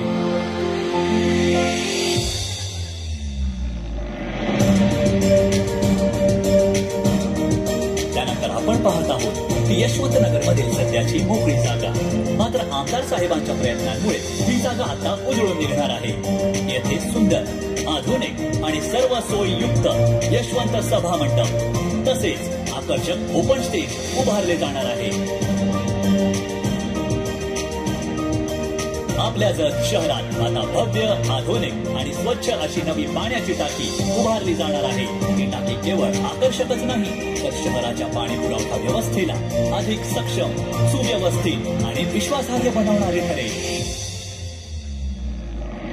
सुंदर स्विमिंग पूल, सध्या आपण पाहत असलेली मोकळी जागा भविष्यात आमदार साहेबांच्या प्रयत्नातून येथे अतिशय सुंदर, स्वच्छ व अत्याधुनिक स्विमिंग पूल उभं राहणार आहे. यामुळे हजारो विद्यार्थी व नागरिकांना पोहण्याचा आनंद आणि प्रशिक्षणाची उत्तम सुविधा उपलब्ध होईल. विठ्ठलनगरमधील खुल्या जागेत सुंदर, सर्व सोयींनी युक्त बेलुखी गार्डन निर्माण होणार आहे आणि कारंज्यांची शोभा हे उद्यान संपूर्ण परिसराला नवा रंग देईल. शंकरनगरमधील मोकळ्या जागेत आमदार साहेबांच्या प्रयत्नांमधून अतिशय मोहक व आकर्षक शंकर गार्डन साकारले जाणार आहे. येथे नागरिकांसाठी सर्व आवश्यक सुविधा उपलब्ध होणार आहेत, ज्यामुळे परिसर अधिक सुंदर आणि रमणीय बनेल. नवोदय गार्डन 3D व AI माध्यमातून आपण पाहत आहोत ते दूरदृष्टीतून जत शहरात नवोदय गार्डन उभारले जाणार आहे. सर्व सोयींच्या साथीने हे गार्डन संपूर्ण शहरासाठी आकर्षण ठरेल. धानेश्वरी नगरातील सध्याची अवस्था लवकरच बदलणार आहे. येथे सुंदर, मनमोहक आणि सर्व सोयींसह धानेश्वरी गार्डन निर्माण केले जाईल. शिवनगरमध्येही विकासाचा नवा अध्याय लिहिला जात आहे. येथे आकर्षक बाल विद्या मंदिर गार्डन उभारले जाणार असून झाडे, फुले, व्यायामासाठी साधने आणि मुलांसाठी खेळणाऱ्या सर्व सुविधांनी हे उद्यान समृद्ध बनणार आहे.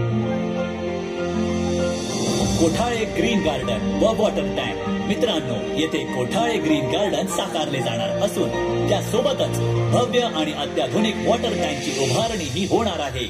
हे दोन्ही उपक्रम परिसराच्या सौंदर्यात आणि सुविधांमध्ये मोठी भर घालते. इंदिरानगर घरकुल, सभ्य नागरिकांनी जत शहराचे विकास पुरुष आमदार गोपीचंद पडळकर साहेब यांच्या दूरदृष्टीपूर्ण संकल्पनेतून आणि अथक प्रयत्नातून जत शहरातील गरीब व गरजू नागरिकांना लवकरच घरकुल योजनेचा मोठा लाभ मिळणार आहे. इंदिरानगरमध्ये पात्र असणाऱ्या प्रत्येक उमेदवाराला घरकुल प्रदान केले जाईल. घरकुलची सविस्तर माहिती अशी असेल: 2011 पूर्वी ज्या लोकांची घरे सरकारी जागेत आहेत आणि ज्यांच्याकडे पाणीपट्टी, घरपट्टी, भरलेली पावती आहे किंवा लाईट बिलचा पुरावा आहे, त्या लोकांची घरे त्यांच्या नावावर करून मिळणार आहे. आणि 2011 नंतर ज्यांची घरं सरकारी जागेत अतिक्रमित आहेत त्यांना फक्त घरकुल योजना मिळणार आहे. नागरिकांनो, काळजी कसली करताय? हेच आहे आपल्या आमदार साहेबांचे स्वप्न. प्रत्येक घराला घरकुल आणि प्रत्येक कुटुंबाला सुरक्षित छत. वॉर्ड क्रमांक 2 मधील मोकळी जागा लवकरच आकर्षक आणि सर्व सोयींनी युक्त तंगडीमळा गार्डन मध्ये रूपांतरित होणार आहे. मित्रांनो, स्टील कॉलनी मध्ये सुद्धा आमदार साहेबांच्या प्रयत्नांनी अंदाजे 300 सुंदर सर्व सोयीयुक्त सुसज्ज घरकुल बांधून देण्यात येणार आहे. यामुळे कोणालाही बेघर राहावे लागणार नाही. हा आमदार पडळकर साहेबांचा प्रमुख ध्यास आहे. आपल्या जत शहरात विराजमान असलेले यल्लम्मा देवीचे पवित्र मंदिर हे आपल्या श्रद्धेचे आणि भक्तीचे केंद्रस्थान आहे. लिंगायत स्मशानभूमी आपण पाहत आहात ती सध्याची खुली जागा. मात्र आमदार पडळकर साहेबांच्या संवेदनशील प्रयत्नांमधून इथे लिंगायत स्मशानभूमी तयार केली जाणार आहे. घोडापात्राचे सुशोभीकरण. घोडापात्र परिसरात अंदाजे 200 दुकाने व गाळे योग्य नियोजनासह सर्व सुविधा देऊन बांधण्यात येणार आहे. यामुळे व्यापार वाढेल, व्यापाऱ्यांना सोय होईल आणि परिसर देखील आकर्षक दिसू लागेल. वॉर्ड क्रमांक 6 मधील सध्याची मोकळी जागा भविष्यात आमदार पडळकर साहेबांच्या दूरदृष्टीमुळे भव्य दिव्य अहिल्यादेवी होळकर सांस्कृतिक भवन म्हणून रूप धारण करणार आहे. 3Dच्या माध्यमातून आपण याचे भविष्यातील सुंदर, आधुनिक, सर्व सोयींनी युक्त रूप स्पष्ट पाहू शकतो. या भवनामध्ये जत शहरातील सर्व सांस्कृतिक कार्यक्रम, कला प्रदर्शन, नृत्य, नाट्य सादरीकरणे अत्यंत शिस्तबद्ध आणि गौरवशाली वातावरणात आयोजित केले जातील. जत शहरातील सभ्य सन्माननीय नागरिकांनी हे सर्व आधुनिक बदल आपल्या शहरात होणार आहे आणि ते सर्व मदत करण्याचा दृढ निश्चय केला आहे. आपल्या शहराचे धडकदार विकास पुरुष आमदार सन्माननीय गोपीचंद पडळकर साहेबांनी जर आपलं शहर एवढं आधुनिक होणार असेल, सुधारणार असेल, तर आपलं कर्तव्य बनतं की आपण भाजप पक्षासोबत महाराष्ट्राचे तडफदार लाडके मुख्यमंत्री देवेंद्रजी फडणवीस साहेबांसोबत व आपले आमदार पडळकर साहेबांसोबत उभं राहिलं पाहिजे. तर लक्षात ठेवा, आपल्या भाजप पक्षाचे सर्व नगरसेवक आपल्याला जिंकवायचे आहे आणि जत शहराचा विकास झपाट्याने करायचा आहे. आपल्या जत शहरात नगराध्यक्ष पदासाठी उभे राहिलेले उमेदवार सन्माननीय आरळी रवींद्र शिवशंकर हे आहेत भाजप पक्षाकडून उभे राहिलेले नगरसेवकासाठी इच्छुक उमेदवार. नगराध्यक्ष आरळी रवींद्र शिवशंकर. प्रभाग 1 अ साडे राजकुमार कल्लाप्पा. प्रभाग 1 ब कैकाडी लक्ष्मीबाई आणप्पा. प्रभाग 2 अ हिवरे प्रमोद सदाशिव. प्रभाग 2 ब तंगडी वीणा शंकर. प्रभाग 3 अ पट्टणशेट्टी सीमा संतोष. प्रभाग 3 ब एवळे गौतम रामचंद्र. प्रभाग 4 अ कांबळे सुभाष कुमार. प्रभाग 4 ब चव्हाण हेमलता बसवराज. प्रभाग 5 अ यादव प्रणिता गजानन. प्रभाग 5 ब मटगार निलेश महादेव. प्रभाग 6 अ सोनुले संगीता अविनाश. प्रभाग 6 ब ताड विक्रम शिवाजी. प्रभाग 7 अ बाबर रंजना विलास. प्रभाग 7 ब वाघमोडे प्रवीण कुमार रंगराव. प्रभाग 8 अ मानवर रवींद्र विलास. प्रभाग 8 ब कुंभार शारदा चंद्रकांत. प्रभाग 9 अ स्वामी स्वप्ना अशोक. प्रभाग 9 ब मोठे दीपक तुकाराम. प्रभाग 10 अ कुंभार पवन चंद्रकांत. प्रभाग 10 ब बाबर सुप्रिया संतोष. प्रभाग 11 अ कोळी सुप्रिया स्वप्निल. प्रभाग 11 ब मठपती नंदनी सोमशेखर. भिसे मिथुन रमेश. हे आहेत आपल्या जत शहरातील नगरसेवकासाठी उभे राहिलेले इच्छुक उमेदवार. तर नागरिकांनो, जतचा विकास पाहिजे असेल तर जत नगर परिषदेवर भाजपाचा झेंडा फडकलाच पाहिजे व सर्व उमेदवार विजयी झालेच पाहिजे. सबका साथ सबका विकास. जय हिंद, जय महाराष्ट्र. नमस्कार. आता दुसरं नाव तोपर्यंत झालं ना व्यवस्थित सगळं? म्हणजे आम्ही जो प्रयत्न केलाय तो तुम्हाला आवडला का? कुणा कुणाला आवडला हात वर करा. हे तुम्हाला विश्वास आहे ना? तुम्ही आम्हाला सत्ता दिल्याच्या नंतर आम्ही काही मुद्दे घेतले ते सर्व विषय घ्यायचं म्हणलं तर तो पिक्चर तयार होईल आणि म्हणून आम्ही काही मुद्दे इथं घेतलेले आहेत की जर तुम्ही डॉक्टर साहेबांना नगराध्यक्ष आणि आमच्या 23 उमेदवारांना नगरसेवक म्हणून निवडून दिलं तर आम्ही अशा पद्धतीचा विकास करणार आहे. आणखी एक महत्वाचं पुढं प्रेझेंटेशन आहे 8 मिनिटाचं. आता जास्तीचा वेळ घेत नाही. तुम्हालाही भुका लागली असतील, मलाही लागलेत. आम्ही तर सकाळपासून जेवलोच नाही. एका लग्नातनं लाडू मागून खाल्लाय आम्ही. तर आता पुढचं आता जे प्रेझेंटेशन आम्ही तुम्हाला देतोय, जत मध्ये जे प्राणी संग्रहालय होणार आहे आणि ते प्राणी संग्रहालय तयार झाल्याच्या नंतर कसं होणार आहे ते AI चा व्हिडिओ नाही, तो 3D आहे. की ज्या पद्धतीनं आम्ही मंजूर केलंय आता तुम्हाला दाखवतोय ते सेम तसंच होणार आहे प्राणी संग्रहालय. ते पण बघा आणि मग तुम्ही सर्वजण आम्ही 2 मिनिटांनंतर बोलू आणि तुम्ही मग जावा.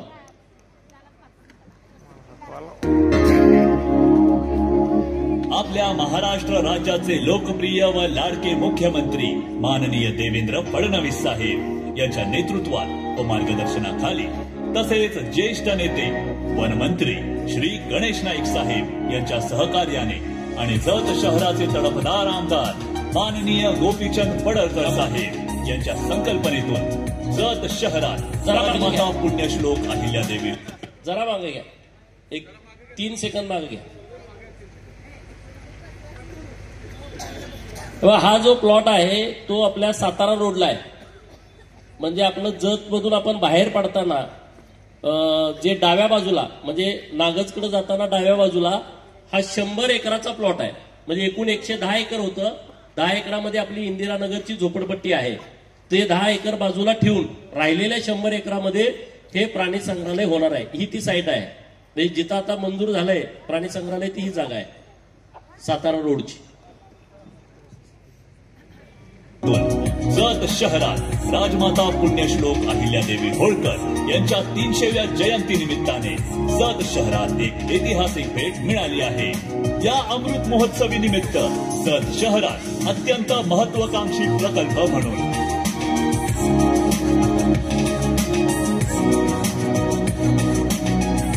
पुण्यश्लोक अहिल्यादेवी होळकर प्राणी संग्रहालय 100 एकर जागेमध्ये होणार आहे. याची मंजुरी मिळाली असून जवळपास 400 प्रकार. ही जी कमान आहे हे आपल्या प्राणी संग्रहालयाचं प्रवेशद्वार आहे. सेम असंच होणार आहे. हे AI माध्यमातून बनवलेलं नाही, अधिकृत हे डिझाईन आहे. हे सरकारनं मंजूर केलेलं डिझाईन आहे. हे एंट्री गेट असणार आहे आणि इथून आज प्राणी संग्रहालयामध्ये एंट्री होणार आहे. म्हणजे आज जे तुम्हाला आता आम्ही दाखवतोय ते प्रत्यक्षात 1.5-2 वर्षानंतर तुम्हाला ते प्रत्यक्षात बघायला मिळणार आहे. प्राणी यामध्ये असणार आहेत जसे की हत्ती, सिंह, वाघ, जिराफ, बिबट्या, गोरिल्ला, चिंपांजी अशा अनेक प्रकारची माकडे, सुसर, मगर आणि 40 फुटाचे अजगर, वेगवेगळ्या प्रकारचे हरिण, काळवीट, कोल्हा, लांडगा अशा प्रकारचे अनेक प्राणी या प्राणी संग्रहालयात पाहायला मिळणार आहेत. हे संग्रहालय जत मधील नागरिकांसाठी एक मोठे आणि अभिमानास्पद भेट ठरले आहे. वन्यजीव संरक्षण, पर्यावरण संवर्धन आणि पर्यटन विकास यांचा एकत्रित विचार करीत मंजूर झालेला हा महत्वाचा प्रकल्प जत शहरात विकासाची नवी ओळख आणि भावी पिढ्यांसाठी प्रेरणादायी असा ऐतिहासिक एक टप्पा आहे. आमदार गोपीचंद पडळकर यांच्या प्रयत्नातून जतकरांच्या मनात आनंद, डोळ्यात अभिमान आणि परिसरात विकासाची नवी चाहूल घेऊन येणारे हे प्राणी संग्रहालय म्हणजे जत मधील सर्वात मोठी अमृत महोत्सवी देणगी आहे. स्थळाची ओळख. प्राणी संग्रहालयासाठी प्रस्तावित स्थळ जत तालुका येथे असून ते सांगली जिल्ह्याच्या अंतर्गत येते. जंगल परिसर व विभागीय निकटता. हे स्थळ फॉरेस्ट डिपार्टमेंट ऑफ जत कार्यालयाजवळ जंगल परिसराला लागून आहे. रस्ते जोडणी व वाहतूक सुविधा. सदर स्थळ सांगली जत मेन रोड या प्रमुख मार्गाने जोडलेले असून दोनही बाजूंनी सुमारे 6 मीटर रुंदीचे अंतर्गत रस्ते उपलब्ध आहेत. प्रस्तावित क्षेत्रफळ. स्थळाचे एकूण क्षेत्रफळ 3,39,265 चौरस मीटर आहे. भौगोलिक आणि हवामानानुसार नियोजन.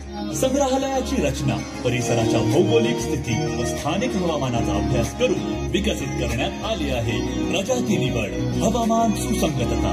संग्रहालयात ठेवण्यात येणाऱ्या प्राणी व पक्षी प्रजाती हवामानाशी सुसंगत ठेवण्याचा विचार केला आहे. पर्यावरणपूरक आणि सामाजिक नियोजन। हा प्रकल्प पर्यावरणपूरक, सामाजिक दृष्ट्या उपयोगी आणि स्थानिक समुदायासाठी लाभदायक राहील अशा पद्धतीने नियोजित आहे। प्रवेशद्वार रचना, पर्यटक व वाहनांसाठी स्वतंत्र प्रवेश व्यवस्थेसह प्रवेश क्षेत्र प्रस्तावित आहे। वाहनतळ सुविधा, स्थळावर सुमारे 90 बस, 60 4 चाकी आणि 135 दुचाकी वाहनांसाठी वाहनतळाची सोय नियोजित आहे। तिकीट काउंटर व सामान ठेवघर, तिकीट काउंटर तसेच सामान ठेवण्यासाठी प्रवेशद्वाराजवळ स्वतंत्र ठेवघर विभाग नियोजित केले आहे।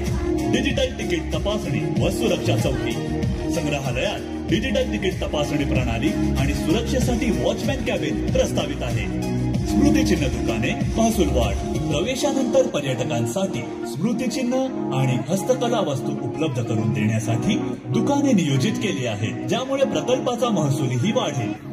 मार्गदर्शन व शैक्षणिक केंद्र, मोठ्या पर्यटक समूहांना शैक्षणिक माहिती मनोरंजनात्मक पद्धतीने देण्यासाठी मार्गदर्शन केंद्र नियोजित आहे। पक्षी प्रजातींसाठी 3 स्वतंत्र अधिवास, विविध पक्ष्यांसाठी 3 स्वतंत्र अधिवास विभाग प्रस्तावित आहेत। अधिवासातील पक्षी प्रकार, यामध्ये सर्वसाधारण पक्षी, शिकारी पक्षी, पोपटवर्गीय आणि पाणथळ प्रदेशातील पक्षी प्रजाती समाविष्ट असते।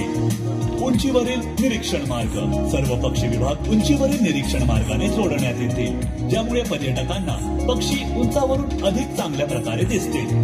अंतर्गत निरीक्षण व संवाद व्यवस्था, उंचीवरील मार्ग पुढे अंतर्गत निरीक्षण विभागाशीही जोडले जातील, त्यामुळे पक्ष्यांचे अधिक जवळून निरीक्षण करता येईल। कासव विभाग, कासव गटातील 3 प्रमुख प्रजातींसाठी स्वतंत्र विभाग नियोजित आहे। प्रत्येक कासव अधिवासात जलाशय सुविधा, प्रत्येक कासव प्रजातीच्या गरजेनुसार आवश्यकतेनुसार जलाशय उपलब्ध असते। तृणभक्षी प्राणी विभाग विकास, यानंतर संग्रहालयाचे नियोजन तृणभक्षी प्राणी विभागासह सुरू होईल। हरिण व जलाशयासह अधिवास पद्धत, काळा मृग, हॉलोडियर्स आणि चित्तड हरिण यांच्या अधिवासात रात्रीचे निवारे, मोकळे मैदान, जलाशय व अर्ध आच्छादित विश्रांती विभाग असतील। जलचर विभाग, मत्स्यालय प्रस्ताव, प्राणी संग्रहालयात मत्स्यालय, ॲक्वेरियमची उभारणी प्रस्तावित असून त्यात विविध जलचर प्रजाती समाविष्ट असतील। स्थानिक माशांच्या लहान मोठ्या प्रजाती, परदेशी मासे, समुद्री सृष्टी, प्रवाळ, शैक्षणिक मनोरंजनासाठी AI आधारित टच पॅनल। पुढील आकर्षक तृणभक्षी प्राणी झेब्रा, तृणभक्षी विभागामध्ये आकर्षण म्हणून झेब्रा प्रजातीचा समावेश प्रस्तावित आहे। सरीसृप विभाग, गुहेसारखी रचना, सरीसृप विभाग हा गुहेसारखा उबदार आणि सुरक्षित वातावरणात विकसित केला जाईल। जिराफ निरीक्षणासाठी जवळून दृश्य व्यवस्था, संग्रहालयातील पुढील आकर्षण म्हणून जिराफ विभाग मोकळ्या दृश्यासह प्रस्तावित आहे। मगर, घारियाल व सांबर अधिवास, या अधिवासात मोकळे क्षेत्र, जलाशय, उंचावरील पर्यटक मार्ग तसेच प्राण्यांच्या वर्तवणूक पद्धतीनुसार सुविधा असते। पाणघोडा अधिवास, ओलसर संरक्षक खंडक, पाणघोडा विभागासाठी नैसर्गिक अधिवासाशी साधमर्य साधणारा प्रशस्त पाणथळ खंडक आणि सुरक्षित सीमा प्रस्तावित आहे। सिंह अधिवास रचना, सिंह विभागात रात्रीचे निवारे, विश्रांती क्षेत्र, अंतर्गत व बाह्य मोकळे विभाग, जलप्रपात असलेला जलाशय। कुत्रा कुटुंबातील 2 प्रजाती, कोल्हा व तरस, या विभागात कोल्हा आणि तरस या 2 प्रजाती ठेवण्याचे प्रस्तावित आहे। बिबट्या, लांडगा, गेंडा व निशाचर विभाग, बिबट्या व गेंडा विभाग त्यांच्या नैसर्गिक अधिवासासह आच्छादित जागा, उतार आणि मोकळ्या मैदानासह नियोजित केले आहे। निशाचर विभागात काही विशेष प्रजाती केवळ रात्री सक्रिय असल्याने त्यांचा विभाग गुहेसारखा विकसित केला जाईल। उलट दिवस रात्र चक्र अनुभव विभाग, या विभागात प्राण्यांचे दिवस रात्र चक्र उलट प्रणालीवर ठेवण्याचे नियोजन असून पर्यटकांना त्यांच्या रात्रीमध्ये हालचाली व वर्तवणूक अनुभवता येईल। भविष्यातील विस्तारासाठी प्रशस्त प्राणी विभाग, हे स्थळ मोठ्या आणि स्वतंत्र विभागात नियोजित असून भविष्यातील विस्ताराला पुरेशी जागा उपलब्ध होईल। वानर व मानव सदृश्य प्राणी विभाग, या विभागात प्रामुख्याने चिंपांझी, गोरिल्ला, लंगूर आणि ओरांगुटान यांच्यासाठी लोखंडी जाळीने आच्छादित सुरक्षित अधिवास नियोजित आहे।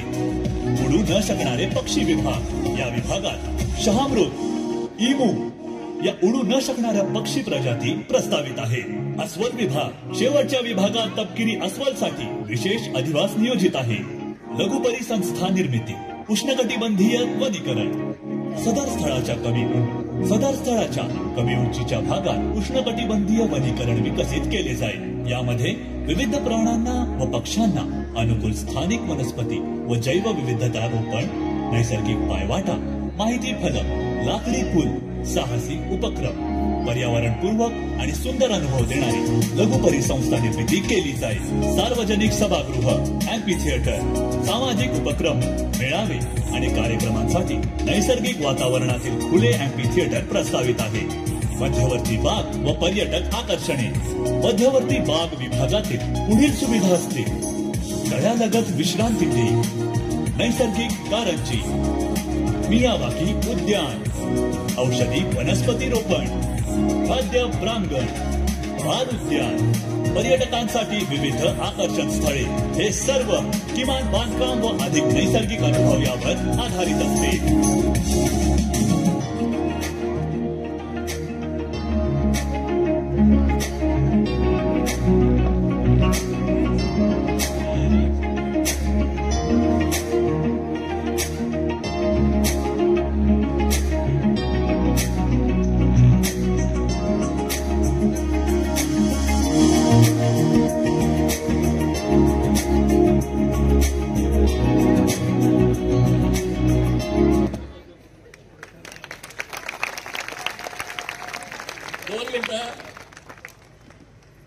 राज्याचे मुख्यमंत्री माननीय देवेंद्र फडणवीस साहेब, वन खात्याचे मंत्री माननीय गणेश नाईक साहेब आणि एनवायर सेफ नावाची कन्सल्टंट कंपनी आहे ज्यांनी गेले 3-4 महिने या प्रोजेक्टवरती काम केलेलं आहे. आपण जोरदार टाळ्या वाजवून त्यांचं मनापासून अभिनंदन करावं. हा प्रोजेक्ट पूर्ण व्हायला 1 वर्ष 1.5 वर्ष लागेल.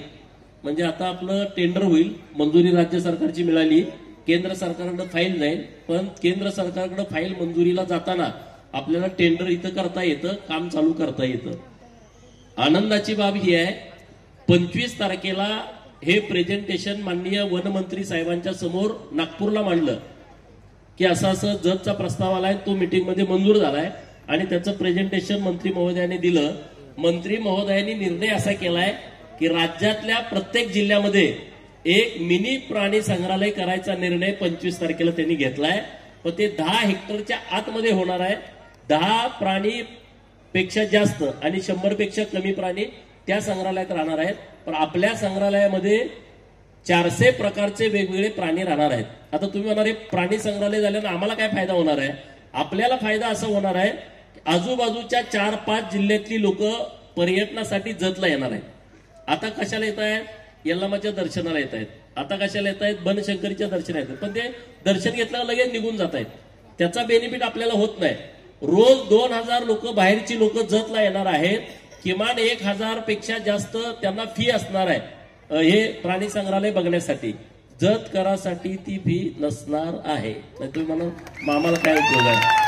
जत नगर परिषदेच्या हद्दीतील जेवढी लोक आहेत त्यांच्यासाठीचा वेगळा नियम असणार आहे आणि तशा पद्धतीने आम्ही तो प्रस्तावित करणार आहे. 2000 लोक जर जतला आली, समजा 2000 लोक दिवसभरात एक तर चहा पितील की नाही, 2000 गुणिले 10 रुपये, 20,000चा धंदा आपल्या इथल्या लोकांचा होईल. जर त्यांनी नाश्ता केला तेवढा धंदा वाढेल. जेवण केलं आणि समजा आता संध्याकाळी आले आणि प्राणी संग्रहालय बंद झालं, मग ते मुक्काम कुठं करतील? जतमध्ये कुठल्या तर हॉटेलला करतील. मग ते हॉटेल काय डॉक्टर आरडी साहेबांचं माझं नाही, जत मधल्याच कोणाच तर असेल. ते कदाचित काँग्रेसवाल्यांचं असेल, ते कदाचित राष्ट्रवादीवाल्यांचं असेल, ते कदाचित भाजपवाल्यांचं असेल. तर सर्वांना त्याचा फायदा होईल. अशा पद्धतीचं आम्ही व्हिजन हे जत शहरासाठी केलंय. मायबाप जत मधल्या जनतेला डॉक्टर साहेब उभं राहा. आमची दोघांची हात जोडून विनंती आहे की तुम्ही आम्हाला संधी द्या, त्या संधीचं आम्ही सोनं करू. धन्यवाद. तुम्ही इतक्या मोठ्या संख्येनं या प्रेझेंटेशनच्या साठी उपस्थित राहिला त्याबद्दल भारतीय जनता पार्टीच्या वतीनं मनपूर्वक आभार.